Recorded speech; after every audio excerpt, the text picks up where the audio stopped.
اعتزلت الغرام يوم الحب. دومينيك فينا نسجل بليز؟ يلا. برمضان النجوم عالشاشات كتار، النجوم عالشاشات كتار، وعنا دورك انت تختار. نجمك بهمنا، نجمك بهمنا، آراء وتصويت على التليفون، صحافة بالاستوديو وهداياكن بالقرعة. نجمك بهمنا كل تنين وخميس 8:30 المساء، معي أنا دومينيك أبو حنا، طيلة شهر رمضان المبارك، من إخراج غسان الخوري عبر صوت الحرية. سمعنا شوف يلا. ثانك يو. اول شيء بدي اشكر تريبل اي على التغطيه دائما، وان شاء الله ليله كمان بنكون عم نعمل حلقه حلوه. رح نكون عم نتناقش مع بولا بخصوص مسلسل مش انا.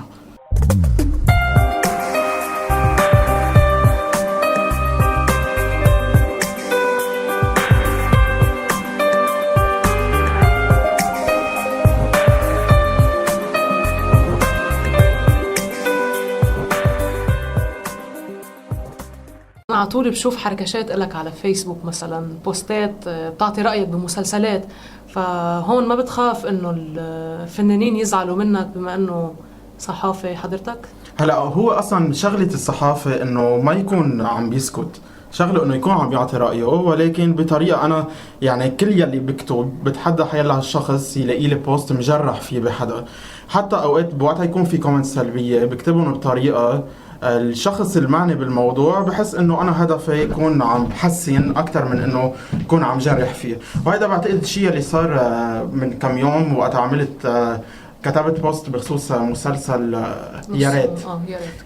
مسلسل يا ريت، ممثله ماجي بوغسون تقبلت الموضوع. في كم نقطه كنت كاتبهم انا نيجاتيف عن الموضوع، عن المسلسل، ناقشتني فيهم. عرفتي كيف؟ في كمان وسام، كلهم فاتوا حكيوني بالعكس بيتقبلوا، لانه هو دائما الاسلوب هو يلي بيفرق. يعني فيك انت تكوني تبين انه عندك نيه انه تكوني عم تحسني محبه بهيدا الشخص وبالعمل وتقديرا له، انه في اخطاء لازم الواحد يلفت الانتباه تتكون عم ترجع تتصحح، غير ما يكون واحد بس هدفه انه يهدم كل شيء.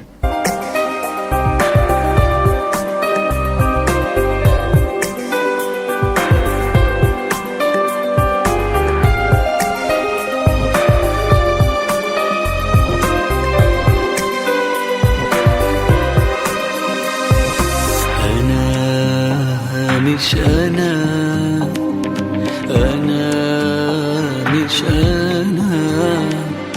أنا واحد تاني غيرني زماني وخلاني أنا مش أنا مش أنا. ما بتخاف انك انت يعني توجه أصابع الاتهام إلك بما إنه البروجرام في شيء صار مثله قبل، وتحديدا بروجرام كان ينعرض على الMTV هيديك السنة؟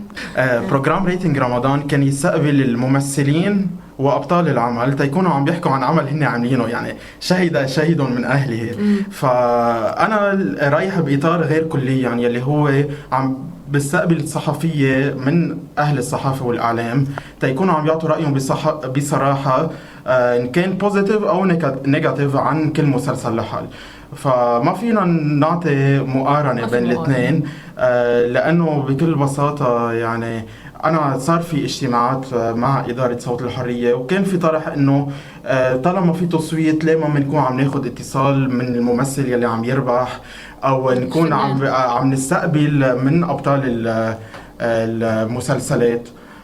بس حسينا انه رح يكون في حرج حتى للمستمعين، يعني وقتها يعرفوا انه هيدا الممثل موجود معنا بالاستوديو او على السمع، لا شعوريا رح يصير بده يصوت له، ونحن هيدا اللي كنا عم نحاول نتحشى. فريتنج رمضان هو جاب اشخاص هن عاملين شغلهم، واكيد رح يكونوا عم يحكوا بطريقه كتير بوزيتيف عن شغلهم، لانه ما حدا بيقول عن زيتاته عكرين. اما نحن عم نستقبل الصحافه تيكون راينا حر وموضوع بشكل تام. دومينيك فينا نسجل بليز؟ يلا.